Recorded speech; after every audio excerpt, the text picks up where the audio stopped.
आपली संस्कृती, आपले संस्कार सदा राहू दे आपल्या सोबत। भारताच्या महान ग्रंथांचे आणि काव्यांचे संपूर्ण संकलन सबस्क्राइब करा तिलक।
हा घटोत्कचच तर माझा शत्रू आहे।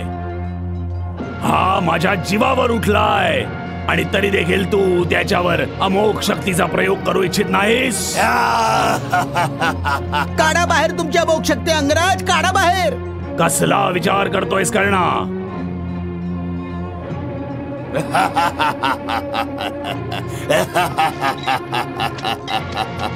येतो आहे मी दुर्योधन, येतो आहे मी।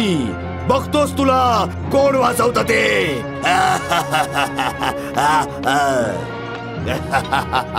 युवराज दुर्योधनाचा प्राण संकटात आहे। युवराज दुर्योधनाचा प्राण संकटात आहे। युवराज दुर्योधनाचा प्राण संकटात आहे। आजच हे युद्ध मी समाप्त करणार आहे, आजच। त्याला मला मारायचंय ना? मारून टाकू देत मला, करून टाकू देत माझा वध। परंतु मी कुणा भित्र्यासारखा नाही मरायचो। मी घटोत्कचाशी युद्ध करेन, युद्ध। आणि कर्णा, तू माझ्या मृतदेहावर उभं राहून तुझी अंतिम इच्छा पूर्ण कर। बाहेर काढा तुमच्या अमोघ शक्ती अंगराज, बाहेर काढा। परममित्रा, अमोघ शक्ती काढ।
माझ्या अंतिम प्रणामाचा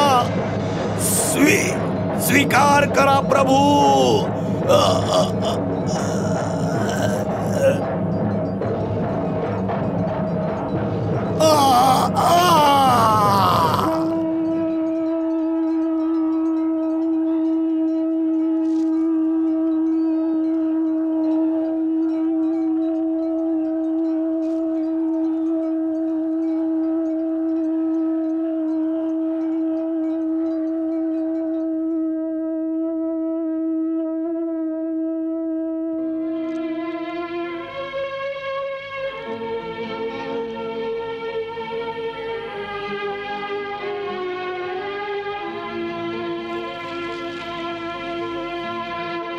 वासुदेव, तुम्ही दीप तर प्रज्वलित केलाय, पण तो अंधकार कसा दूर व्हायचा जो आमच्या कुलदीपकाची प्राणज्योत विझल्यामुळे आमच्या मनात पसरलाय?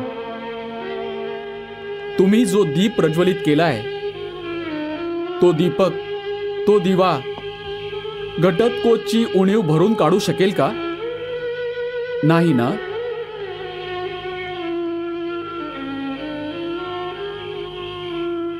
अजून अभिमन्यूच्या मृत्यूची जखम देखील सुकली नव्हती की नशिबाने आपल्या हृदयावर एक अजून बाण चालवलाय.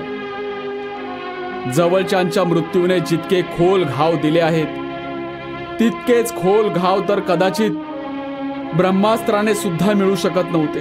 वीर घटोत्कचाच्या मृत्यूनंतर मला स्वतःचीच घृणा वाटू लागली. मला दशसहस्त्र हत्तींचं आणि दशसहस्त्र नागांचं बळ मिळालेलं आहे, परंतु ते काय कामाचं हे बळ, जेव्हा मी एक पिता असून सुद्धा माझ्या पुत्राचं साधं रक्षण सुद्धा नाही करू शकलो. माझ्या पुत्राने प्राणत्याग करताना मला सहाय्य करता अवश्य बोलावलं असणार. नाही भीम दादा, नाही.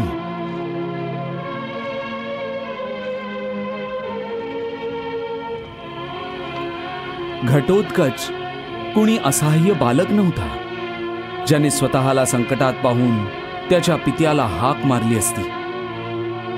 हे तर तुमचं तुमच्या पुत्राबद्दलचं प्रेम आहे जे अशी कल्पना करताय. सत्य तर हे आहे की घटोत्कच महापराक्रमी आणि महाबलशाली होता, ज्याने आज जाणून बुजून स्वतःचं शीर तळहातावर घेऊन युद्ध केलं होतं. मृत्यूशी पंजा लढवत होता. तो जाणून बुजून मृत्यूशी लढत होता. अर्थात त्याने त्याचा जीव जाणून बुजून गमावलाय. नाही नकुल, त्याने त्याचा जीव नाही गमावला. स्वतःच्या प्राणांचं बलिदान दिलंय त्याने. मृत्यू समोर आत्मसमर्पण केलंय त्याने. केशव, म्हणजे तुला नक्की म्हणायचं तरी काय? हेच की तुम्हा सर्व पांडवांच्या जीवनाला प्रकाशाचं दान देण्याकरता घटोत्कचाने मृत्यूच्या अंधाऱ्या गुहेत प्रवेश करणं स्वीकारलंय. तू काय बोलतोयस? मला तर काहीच समजत नाहीये केशव. हीच तर सर्वात मोठी विडंबना आहे अर्जुना, की तुझ्याच पुतण्याने विशेषत्वाने तुझ्याच प्राणांच्या रक्षणाकरता स्वतःच्या प्राणांचं बलिदान देऊ केलंय. माझ्यासाठी? हो. आज कर्णाने तुझा वध करून कौरवांना विजय मिळवून देण्याचा निश्चय केला होता.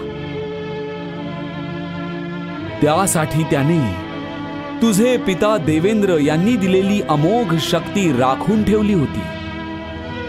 पण माझ्या सांगण्यावरून घटोत्कचाने त्याच्या सर्व शक्तींचा रोख कर्णाचा प्रिय मित्र दुर्योधनाकडे करत कर्णाला अखेरीस त्याच्यावर अमोघ शक्तीचा प्रयोग करण्यास विवश केलं होतं. माझ्यासाठी घटोत्कचने इतकं मोठं बलिदान दिलं आणि मला याचा पत्ता देखील नाही. बलिदान देणारे नेहमीच अशा प्रकारे गुपचूप आपलं काम करून जातात आणि कुणाला पत्ता देखील लागत नाही. हेच तर त्यांचं महात्म्य आहे. आणि तुम्ही सर्वजण आहात की घटोत्कचाच्या वीर मृत्यूवर, त्याच्या महान बलिदानावर शोक करत त्याचा अपमान करता आहात. आमच्याकडून नकळत ही चूक झाली आहे वासुदेव. मग आता ही चूक सुधारा तुम्ही सर्वांनी. वीर घटोत्कचाला त्याच्या या महान बलिदानासाठी श्रद्धांजली अर्पित करा. मी देईन श्रद्धांजली. कर्णाने घटोत्कचचा वध केलाय. आता मी कर्णाचा वध करून माझ्या पुतण्याला श्रद्धांजली वाहीन. घटोत्कचाने पांडवांच्या आयुष्यातील अंधार दूर करण्यासाठी आपल्या प्राणांची जी आहुती दिली आहे, त्यासाठी खरी श्रद्धांजली तर दीप प्रज्वलित करूनच दिली जाऊ शकली असती. त्यामुळे तुम्ही सर्वजण घटोत्कचाच्या आठवणीत दीप प्रज्वलित करा.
गांधारी, अंगराज कर्णांनी वारंवार नकार दिल्यानंतर सुद्धा शकुनीच्या बोलण्यात येऊन दुर्योधनाने कर्णाला अमोघ शक्तीचा प्रयोग करण्यासाठी विवश केलं.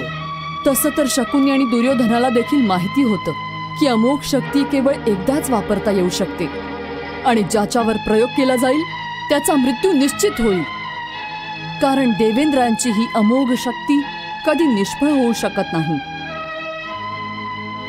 तरी देखील तिचा प्रयोग अर्जुनावर नाही तर घटोत्कचावर केला गेला. याला दुर्दैव नाही तर अजून काय म्हणायचं. शुभ शुभ बोल गांधारी, शुभ शुभ बोल. शुभ बोलण्याने महाराज सत्य बदलता तर येणार नाही ना. जे आज कुरुक्षेत्रावर घडलंय तो वर बसलेला सर्वात मोठा इतिहासकार कौरवांच्या विनाशाची कथा लिहितोय. हे काय बोलते आहेस गांधारी? सत्यच बोलते आहे महाराज. ज्याच्या भाग्यात विनाश लिहिलेला असतो त्याची बुद्धी भ्रष्ट होऊन जाते. तो स्वतःहूनच विनाशाच्या दरीच्या दिशेने चालायला लागतो. अमोघ शक्तीचा प्रयोग अर्जुनावर नाही घटोत्कचावर करून दुर्योधनाने या कथनास सत्य सिद्ध केलंय. महाराज, अमोघ शक्ती नष्ट झाल्यानंतर आज मला असं वाटतंय की केवळ कर्णाचंच नव्हे तर समस्त कौरव योद्धांचा अस्त्र भांडार रिकाम झालेला आहे. माझं अस्त्र भांडार अजूनही रिक्त झालं नाहीये मित्रा. माझ्या अस्त्र भांडारात केवळ वासवी शक्तीच नव्हती, इतर शक्ती देखील आहेत. गुरुदेव भार्गव परशुरामांनी मला जे अस्त्र विद्यांचं शिक्षण दिलेलं आहे त्या योगे माझं अस्त्र भांडार विविध अस्त्रांनी भरलेलं आहे. एक वासवी शक्ती राहिली नाही म्हणून काय झालं? इतरही घातक शक्ती आहेत माझ्याजवळ ज्या तुला विजय मिळवून देऊ शकतात. त्यामुळे तुला निराश होण्याची काही एक आवश्यकता नाहीये युवराज.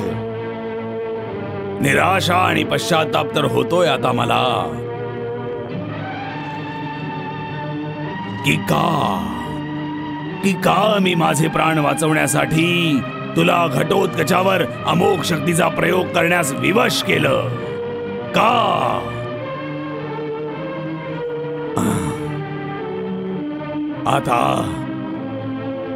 आता अर्जुनाचा वध कसा होणार? कसा?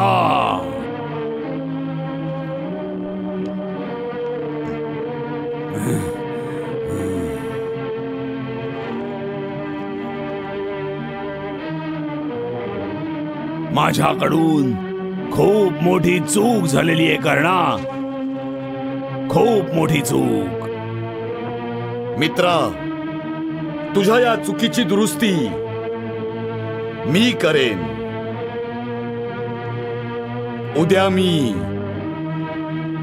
अर्जुनाचा वध करेन.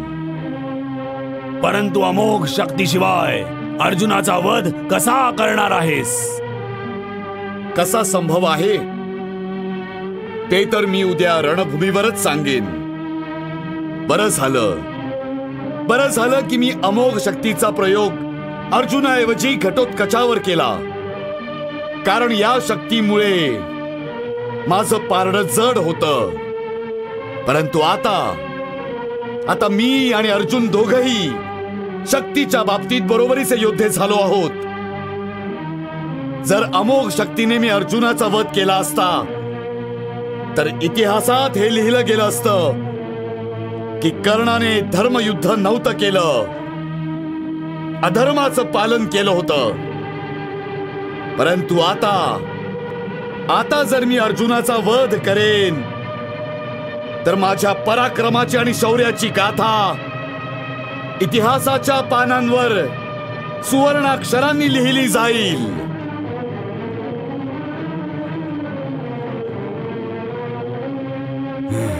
तुझ्या या आत्मविश्वासाने माझ्या डळमळत्या विश्वासाला आधार दिलाय कर्णा. तर मग निश्चिंत होऊन जा युवराज आणि निद्रा देवीची आराधना करा. या महायुद्धामध्ये विजय तुमचाच होणार. मी जिवंत असेपर्यंत पांडव हे युद्ध कदापि नाही जिंकू शकणार, कदापि नाही.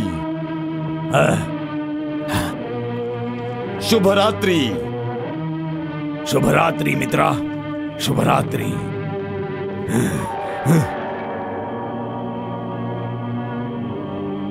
उद्या युद्धामध्ये मी माझं सर्वस्व पणाला लावेन मित्रा. उद्या रणभूमीवर एकतर अर्जुन राहणार नाही किंवा मी राहणार नाही.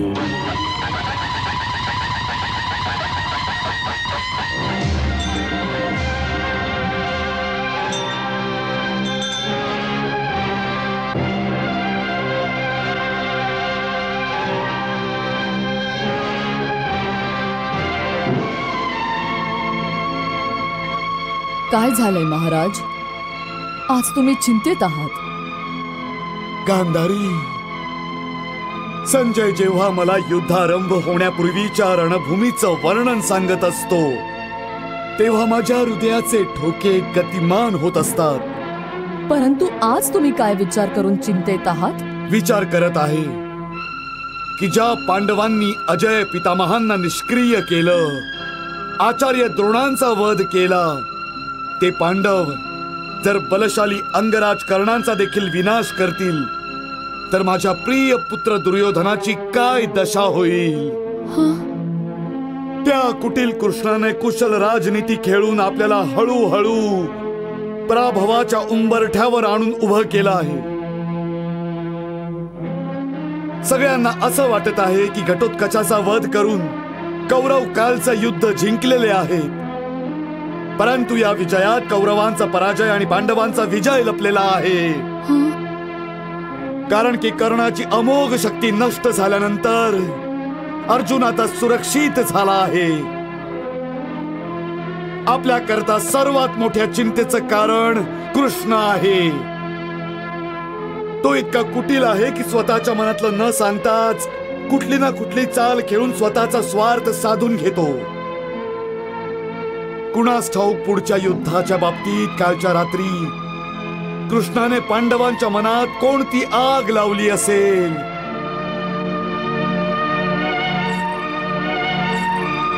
आक्रमण! आक्रमण!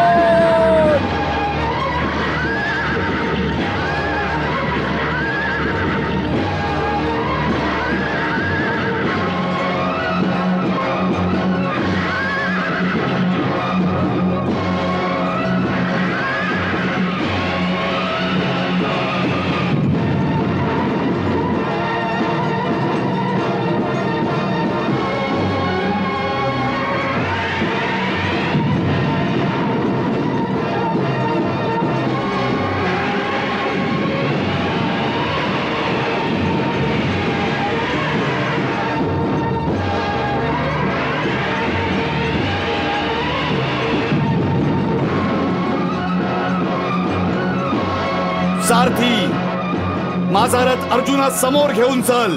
चल गांधारी, आज कर्णाचा आत्मविश्वास मध्यान्नीच्या सूर्याप्रमाणे प्रखर आहे. हो महाराज, अमोघ शक्ती नष्ट झाल्यानंतर देखील तो अर्जुनाशी युद्ध करण्यास उत्सुक आहे.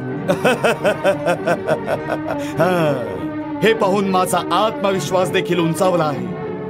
कारण अंगराज कर्णच एक असं महाविनाशक महाअस्त्र आहे जे माझ्या प्रिय पुत्र दुर्योधनाच्या अस्त्र भांडारात शिल्लक राहिलेला आहे आणि जे त्याला विजय मिळवून देऊ शकतं.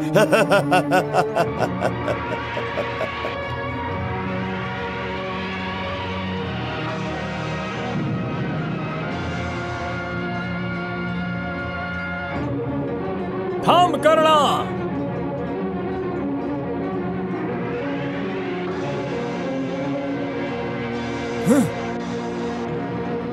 हे अंगराज, माझा वध करा.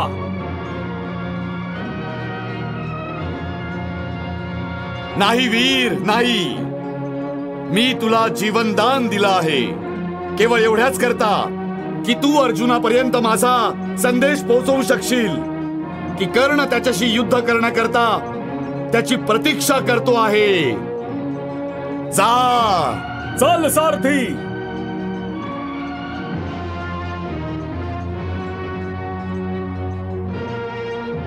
केवळ अर्जुनाचीच प्रतीक्षा करतोयस, माझी नाही. हे सुतपुत्र, तुला केवळ अर्जुनाचीच प्रतीक्षा का आहे?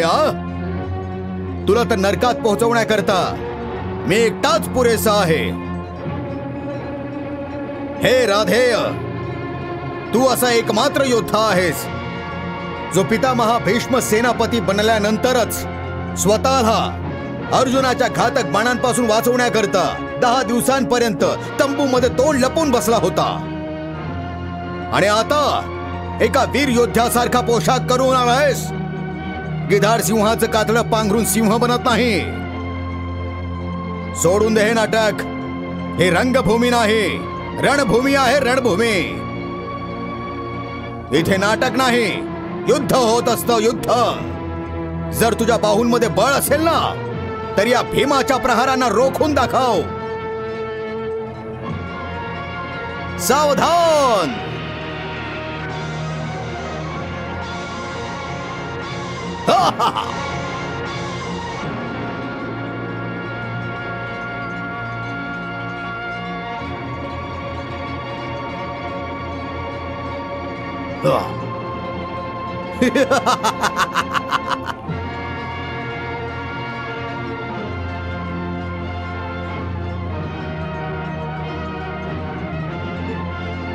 तू कौंतेय आहेस, तू पांडव आहेस आणि 5ही पांडव तुझे भाऊ आहे. मी तुमच्या झोळीमध्ये तुमच्या 4ही पुत्रांचं आयुष्य टाकत आहे. मी तुम्हाला वचन देतो की अर्जुन सोडून दुसऱ्या कुठल्याही पांडवाचा वध मी नाही करणार. हे सुतपुत्र, का युद्ध कसं करायचं हे विसरून गेलास तू?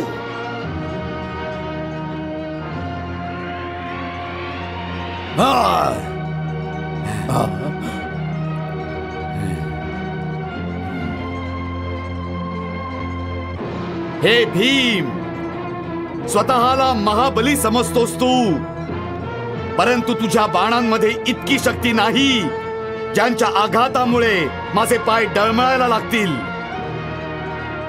आता तुझे वार करून झाले. आता तू माझ्या बाणांना सामोरा जाण्यास तयार हो कुंती पुत्र.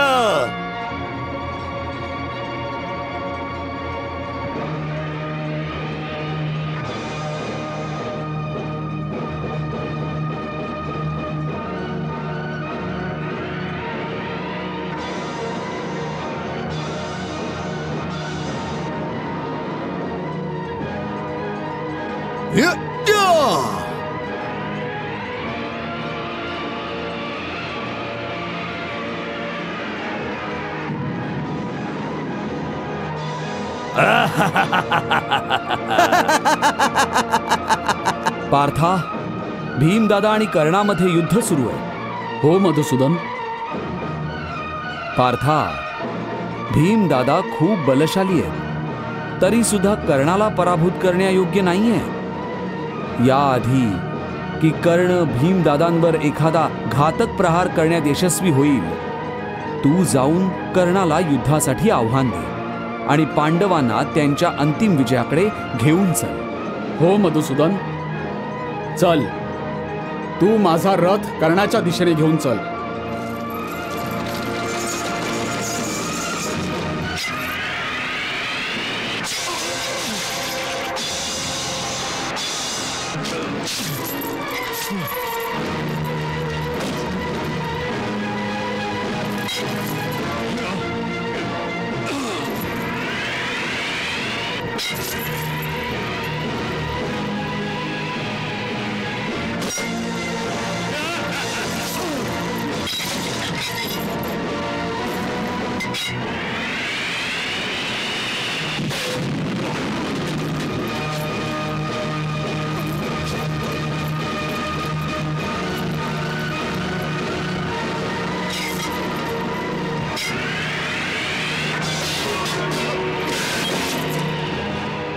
वाह कर्णा वाह. केशव, असं दिसतंय की भीमदादा संकटात आहेत.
मी तुमच्या झोळीमध्ये तुमच्या 4 पुत्रांचं आयुष्य टाकत आहे. मी तुम्हाला वचन देतो की अर्जुन सोडून दुसऱ्या कुठल्याही पांडवाचा वध मी नाही करणार.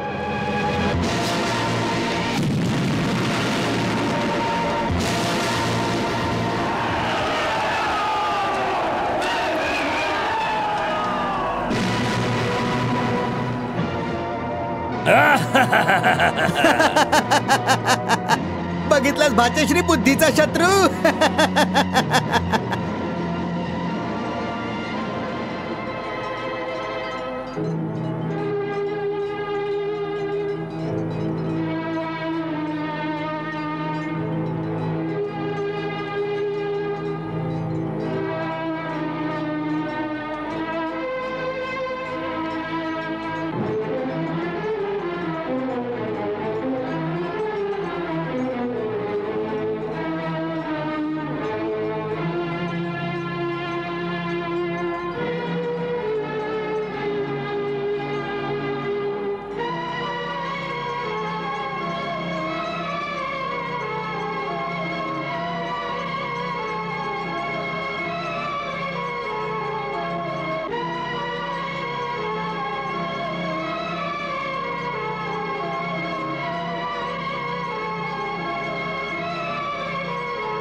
स्वतःला महाबलवान समजणारा भीम कर्णाच्या हातून मरता मरता वाचला आहे. ऐकते आहेस ना गांधारी? ऐकते आहे महाराज. कर्णाच्या हातून आज भीमाचा वध होता होता राहिलाय. माझ्या मते भीमाच्या आवेशामुळे कर्णाचं लक्ष विचलित झालं असावं आणि म्हणूनच त्याचा नेम चुकला असणार. परंतु अर्जुना बरोबर युद्ध करताना कर्णाचा नेम चुकता कामा नये.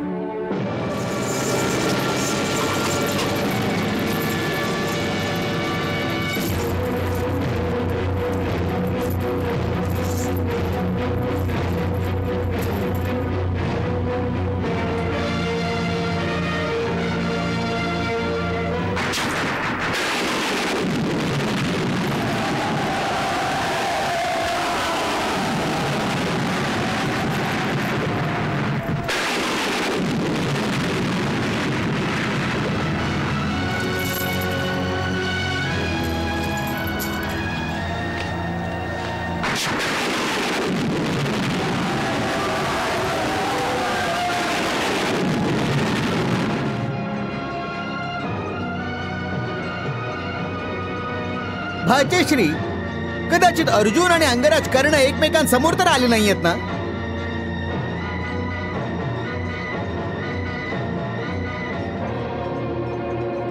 महाराज, युद्धाचा निर्णय कौरवांच्या बाजूने होईल की पांडवांच्या? याचा निर्णय कर्ण आणि अर्जुनाचं हे युद्ध करेल गांधारी. मामाश्री, आज युद्धाचा निर्णय होऊनच जाईल. हो भाचेश्री, हो. याच दिवसाची तर मला प्रतीक्षा होती. काल कर्णाने घटोत्कचाचा वध केला होता आणि आज तो अर्जुनाचा सुद्धा वध करेल. बस, युद्ध समाप्त झालंच समजा. समाप्त. पार्था, आज तुझ्या समोर कौरव सेनापतीच्या रूपात ना भीष्म पितामह आहेत आणि ना गुरु द्रोणाचार्य, ज्यांच्यासाठी तुझ्या हृदयात आदराची भावना होती. आज तर तुझ्या समोर तुझ्या कुळाचा सर्वात मोठा शत्रू दुर्योधनाचा सर्वात प्रिय मित्र उभा आहे. केशव, शत्रूचा मित्र शत्रूच असतो आणि हा तर तो शत्रू आहे ज्याने भर सभेत माझ्या धर्मपत्नी याज्ञसेनी द्रौपदीचा अपमान केला होता. त्या दिवशी तर हा यासाठी वाचला होता कारण माझे हात दासत्वाच्या साखळ दंडाने बांधले गेले होते.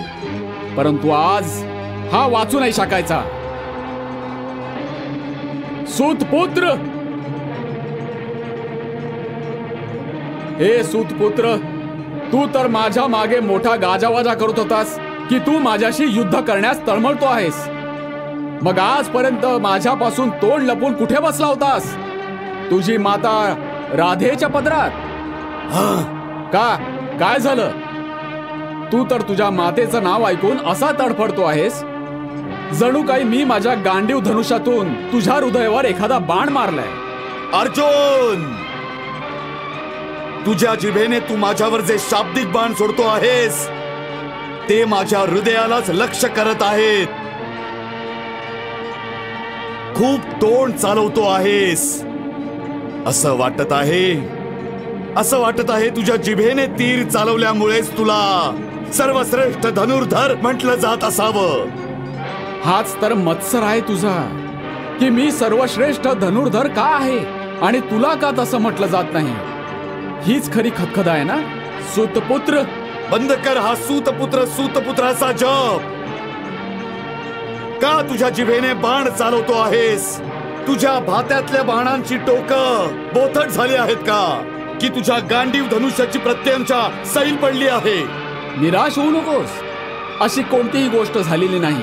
तुझी इच्छा असेल तर मी माझ्या गांडीव धनुष्याने देखील तुझ्या छातीची चाळण करून टाकेन. अच्छा, इतकी मोठी आकांक्षा? तुझ्या आधी नकुल आणि सहदेव देखील आले होते हीच आशा घेऊन.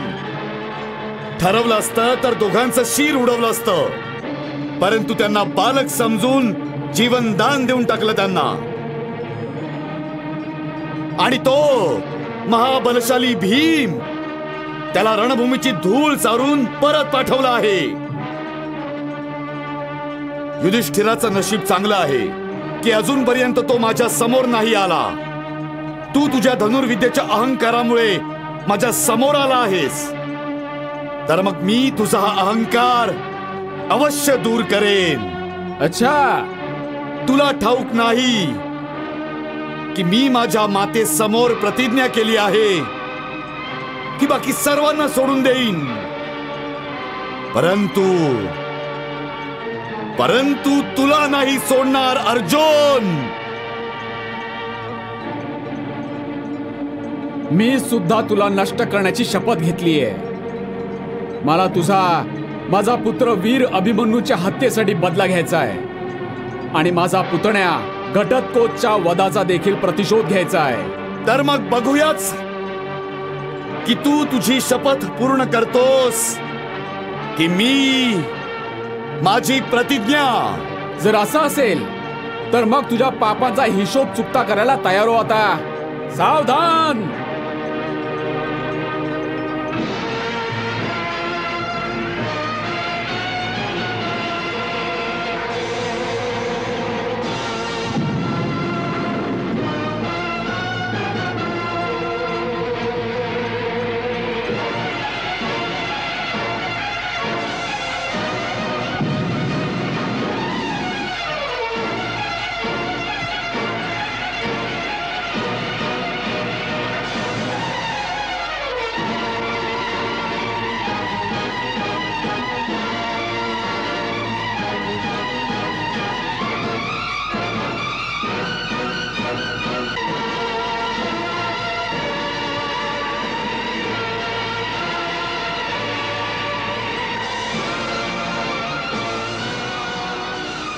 वाह वाह कर्णा वाह.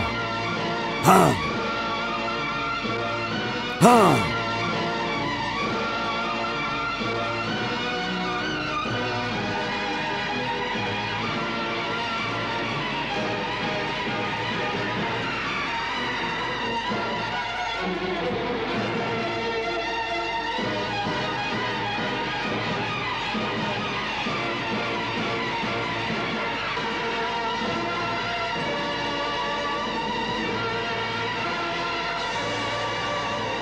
वाह अंगराज कर्ण वाह.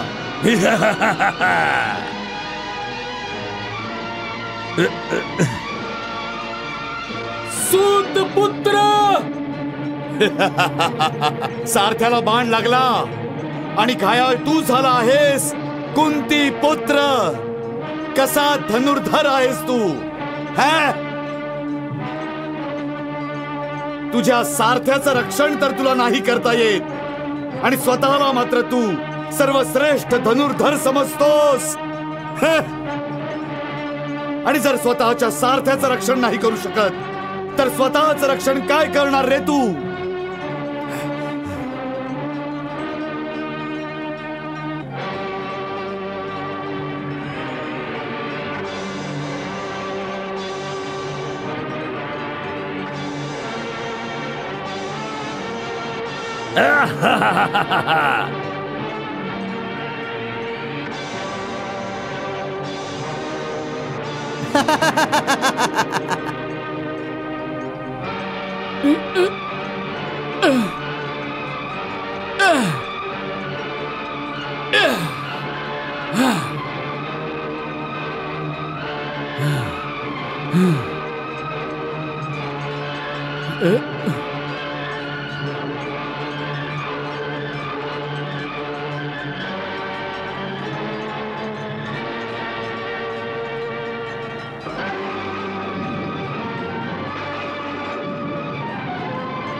भीमसेन, कर्ण आणि अर्जुनाच्या या भयंकर युद्धामुळे माझं मन अधीर होत चाललंय.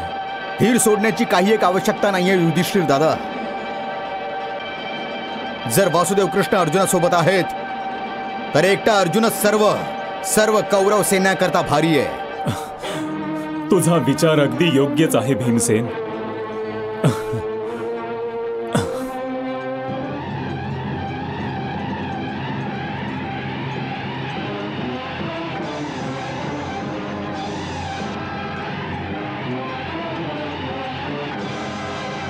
हे सुतपुत्र, तुला तर धनुष्य देखील पकडता येत नाही आणि माझ्यासारख्या धनुर्धारीला पराभूत करण्याची महत्वाकांक्षा ठेवतोस तू.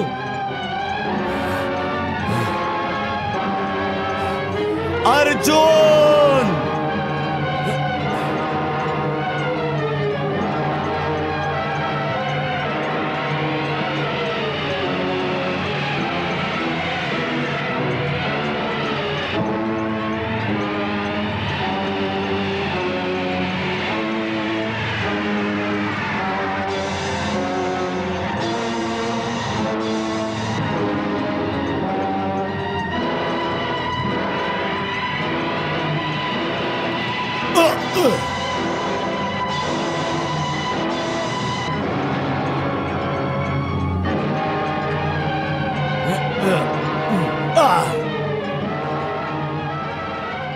भाचेश्री, अर्जुना बरोबरच्या भीषण युद्धात अंगराज कर्णाचं आपण सहाय्य करायला हवं. मामाश्री, सिंह कधीही शिकार करताना दुसऱ्यांचं सहाय्य घेत नसतो. परंतु भाचेश्री, अंगराज कर्ण केवळ अर्जुना बरोबर युद्ध करत नाहीये. मामाश्री, तुम्हाला म्हणायचं काय आहे? हेच की अर्जुनाच्या बरोबरीने अंगराज कर्णाला कुटील वासुदेव कृष्णा बरोबर देखील युद्ध करावं लागतंय. हो मामाश्री, मी तर हे विसरूनच गेलो होतो की हा कुटील कृष्ण कोणती ना कोणती भयंकर चाल अवश्य खेळेल.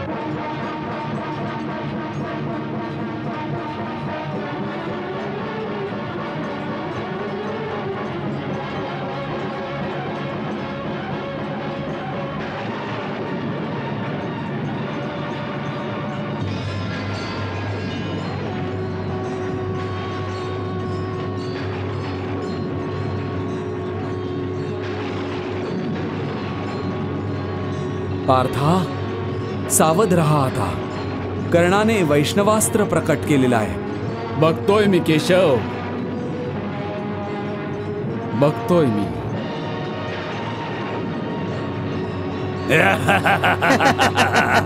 भाग्यश्री, असं वाटतंय की अर्जुनाच्या आयुष्याचा अंतिम क्षण निकट आलाय. आता अंगराज कर्णाने कुठलं तरी भयंकर अस्त्र प्रकट केलंय. हो मामाश्री हो.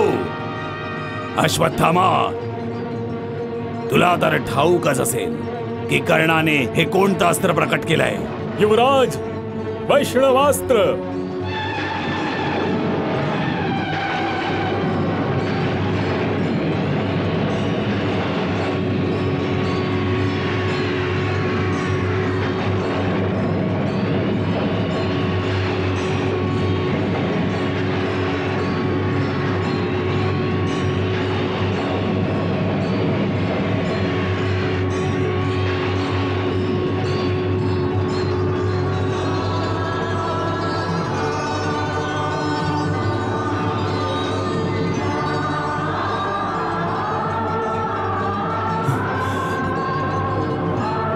वाह वासुदेव, वाह.